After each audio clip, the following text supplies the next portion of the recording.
शहबाज ने कहा कि वो अमेरिका के साथ कारोबारी रिश्ते बनाना चाहते हैं और अमेरिका से उनकी बात चल रही है। शहबाज शरीफ ने डोनाल्ड ट्रंप की तारीफ की, लेकिन ट्रंप के अलावा एक और शख्स पाकिस्तानियों को बेहद पसंद आ रहा है और वो है भारत के नेता विपक्ष राहुल गांधी। बस थोड़ी देर पहले पाकिस्तान के डिफेंस मिनिस्टर ख्वाजा आसिफ ने राहुल गांधी की जमकर तारीफ की। पाकिस्तान के टीवी चैनल्स पर राहुल गांधी के बयान को बार बार दिखाया जा रहा है। पाकिस्तानी सरकार को राहुल गांधी ने मौका दे दिया। राहुल की बात में कितना दम है ये दुनिया जानती है। पाकिस्तान की पब्लिक भी कह रही है कि पाकिस्तान एक हारा हुआ मुल्क है और पाकिस्तान के डिप्टी प्राइम मिनिस्टर भारत से बातचीत करने के लिए तैयार हैं।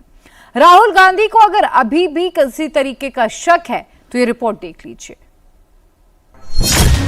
मजमून देखते जाइए और लिखने वाले की मंशा को भी समझते जाइए।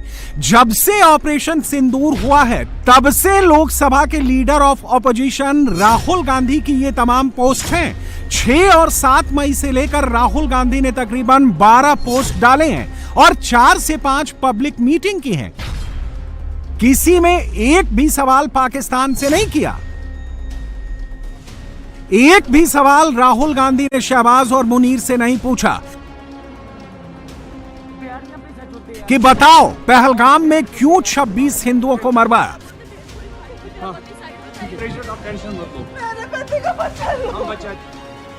बताओ मुनीर, पहलगाम के आतंकियों को कहां छिपाया। पुंछ में पाकिस्तानी गोलीबारी में मारे गए बेकसूरों के घर राहुल गांधी मिलने गए। एक भी सवाल पाकिस्तान से नहीं पूछा कि बताओ मुनीर, पुंछ में इन निर्दोषों का क्या कसूर था। हमारी सरकार ने तो कहकर आतंकियों के ठिकानों पर गोली चलाई थी। मुनीर की आर्मी ने बेकसूर सिविलियंस पर हिंदुस्तान में गोली क्यों चलाई। क्यों मंदिर गुरुद्वारा मदरसों पर हमला करवाया। राहुल गांधी पाकिस्तान से यह सवाल नहीं पूछेंगे क्योंकि उनसे पूछ लेंगे तो वोट नहीं मिलेगा। वो उन पर सवाल करेंगे जहां से वोट बनेगा। जिस सरकार पर पूरे देश को भरोसा है उसके एक्शन पर पूरा देश एक साथ खड़ा है। उस भारत की सरकार पर राहुल गांधी को भरोसा नहीं है।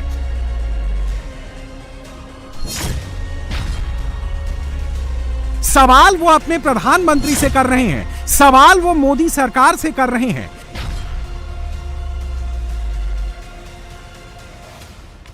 आतंकवाद पर आपने पाकिस्तान की बात पर भरोसा क्यों किया।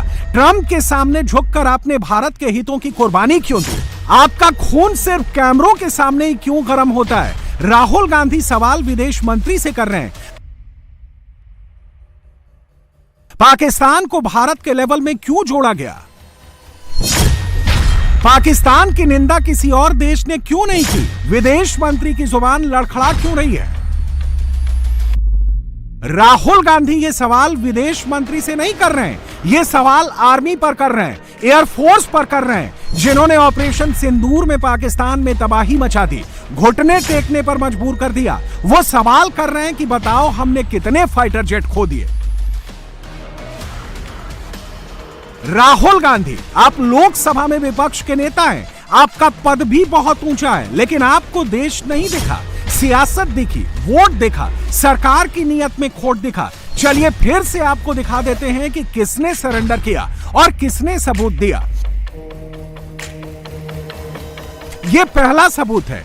यह वीडियो मोदी सरकार का नहीं और ना ही इंडियन फौज का है। यह बहावलपुर में जैश ए मोहम्मद का गढ़ है। जामिया मस्जिद सुभान अल्लाह, यहीं से मसूद अजहर आतंकियों को तैयार करता था, जिसे भारत की फौज ने तबाह कर दिया। ये वीडियो बहावलपुर के लोग ही बना रहे हैं और बता रहे हैं कि भारत ने कैसे मसूद अजहर के अड्डे के चीथड़े उड़ा दिए। बेकसूरों को भारत ने नहीं मारा, जैश ए मोहम्मद के आतंक के सेंटर को उड़ाया। छत से भारत का बम आया और पूरे मरकज को तोड़ते हुए जमीन के भीतर तक छेद कर दिया। राहुल गांधी ये गड्ढा देख लीजिए, इसको सरेंडर नहीं, सीना ठोक कर लाहौर के नजदीक घर में घुसकर मारना कहते हैं। ऐसे ही भारत की फौज ने 6 और 7 मई को मुरीदके में लश्कर के हेडक्वार्टर को भी उड़ाया था। सबूत ही सबूत है, लेकिन अफसोस है कि राहुल गांधी को यह दिखता नहीं है। अगर दिखता है तो जुबान पर आता नहीं है। क्योंकि देश नहीं सियासी नफा नुकसान आड़े आ जाता है। बहावलपुर में मसूद अजहर के मरकज को कैसे भारतीय सेना ने बर्बाद किया, यकीन नहीं आया तो राहुल गांधी। सबूत नंबर 2 देख लीजिए। बहावलपुर में मारे गए आतंकियों के कब्र की तस्वीरें सामने आई हैं। 21 आतंकियों की कब्र, जिसमें मसूद अजहर के फैमिली मेंबर्स की भी कब्र है, जो बहावलपुर में भारत के स्ट्राइक के दौरान मारे गए थे।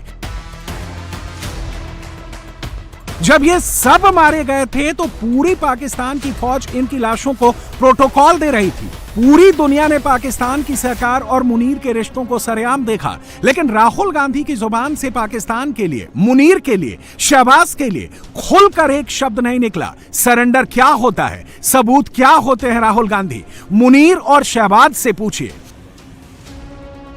जब भारत ने पूरी दुनिया के सामने अपने पराक्रम और सैन्य शक्ति का सबूत पेश कर दिया, जब इंडियन एयरफोर्स और भारत के ब्रह्मोस ने पाकिस्तान के 11 एयरबेस को उड़ा दिया, ऐसा उड़ाया कि पाकिस्तान दूसरे दिन सरेंडर पर उतरा। 5 साल तक पाकिस्तान की एयरफोर्स को पुराने हालात में लौटने को लग जाएंगे। राहुल गांधी, सरेंडर यह होता है जैसा पाकिस्तान ने 10 मई को किया, वो नहीं जो आप सियासी फायदे के लिए दिखा रहे हैं, जिसे पाकिस्तान वाले टीवी चैनलों पर चला रहे हैं। सवाल तो इस बात का है कि जिस नैरेटिव पर पाकिस्तान चल रहा है, वो नैरेटिव राहुल गांधी से क्यों मैच कर रहा है। राहुल गांधी ये तो पूछ रहे हैं कि कितने फाइटर जेट भारत के गिरे, आप ये क्यों नहीं बताते कि इंडियन फौज ने पाकिस्तान के कितने प्लेन गिराए, कितनी पाकिस्तान की मिसाइलें गिराई, कितने तुर्की के ड्रोन मार गिराए। फिर से देख लीजिए सबूत, कैसे भारत की मिसाइल डिफेंस सिस्टम ने पाकिस्तान की मिसाइलें गिराकर तबाह कर दी। चीन तुर्की की मिसाइल हिंदुस्तानी हदूद में आते ही तबाह कर दिए गए। यह भी देख लीजिए, राजस्थान बॉर्डर से लेकर एलओसी तक पाकिस्तान की गुस्ताखी का जवाब भारत की सेना ने कैसे दिया। पाकिस्तान की कई पोस्ट को उड़ा दिया।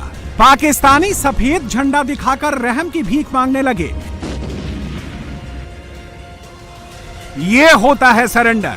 ये है सबूत जो राहुल गांधी और उनकी कांग्रेस पार्टी को नजर नहीं आ रहे। अगर इन तस्वीरों पर यकीन नहीं होता तो पाकिस्तानी हुक्मरानों के कबूलनामे पर यकीन कर लीजिए। पाकिस्तानी डेलीगेशन लेकर न्यूयॉर्क पहुंचे बिलावल भुट्टो भारत के हमले के दर्द से बिलबिलाते हुए रोना शुरू कर दिया। बिलावल नया डोजियर लेकर आए थे, कबूल किया कि ऑपरेशन सिंदूर के दौरान भारत ने बलूचिस्तान को छोड़कर उसके हर सूबे पर अटैक किया। पाकिस्तान के डोजियर में लिखा है कि भारत के निशाने पर खास तौर पर पाकिस्तान का पंजाब सूबा था। नॉर्थ में रावलपिंडी, गुजरात और लाहौर से लेकर साउथ पंजाब में रहीम यार खान तक पंजाब के 16 ठिकानों पर हमले हुए। इसके अलावा इंडियन फोर्सेज ने सिंध सूबे में राजधानी कराची और दूसरे सबसे बड़े शहर हैदराबाद के अलावा छोर, मानो और जैकोबाबाद में उसके एयर बेसिस को निशाना बनाया और खैबर पख्तूनख्वा में पेशावर तक अटैक किया। पाकिस्तान मान रहा है कि पूरा मुल्क भारतीय सेना की जद में है। पाकिस्तान ने कबूल किया है कि इंडियन एयरफोर्स ने पाकिस्तान के एयर बेसिस को बर्बाद किया, मिसाइल से अटैक किया, सरेंडर किया, लेकिन राहुल गांधी नहीं मान रहे हैं। बिलावल से पहले खुद पाकिस्तान के वजीर आजम मुनीर के हवाले से उस खौफ को बयान कर चुके हैं कि भारत के ब्रह्मोस ने कैसे घर में घुसकर मारा।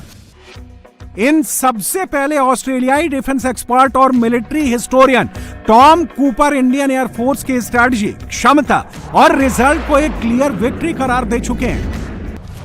सारी दुनिया के एक्सपर्ट और खुद पाकिस्तान की हुकूमत कह रही है कि भारत ने बहुत मारा है, लेकिन राहुल गांधी नरेंद्र मोदी के नरेंद्र सरेंडर पर अटके हैं। ट्रंप का नाम जितनी बार वो और उनकी पार्टी ले रही है, सच तो यह है कि प्रधानमंत्री से लेकर विदेश मंत्री, रक्षा मंत्री, किसी ने भी युद्ध रुकवाने को लेकर ट्रंप का नाम तक नहीं लिया है।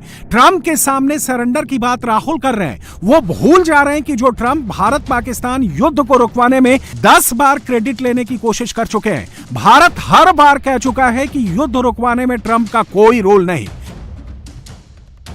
राहुल गांधी नरेंद्र मोदी को घेरने के लिए 1971 का जिक्र कर रहे हैं। हर बार कह रहे हैं कि कैसे अमेरिका की धमकी के बावजूद भारत ने पाकिस्तान को हरा दिया था। यह सच है तो ये भी सच है कि भारत ने ऑपरेशन सिंदूर को ट्रंप के कहने से नहीं रोका, बल्कि पाकिस्तान के सरेंडर की अपील पर रोका। और ये भी सच है कि ऑपरेशन सिंदूर चल रहा है, खत्म नहीं हुआ है। रही बात 1971 की, तो उस वक्त leader of opposition Atal Bihari Vajpayee थे। उस वक्त भी हालात ऐसे ही थे, लेकिन तब विपक्ष ने इंदिरा गांधी पर सवाल नहीं किया। पाकिस्तान ने हमारी सुरक्षा, अखंडता और हमारी स्वाधीनता को चुनौती दी है।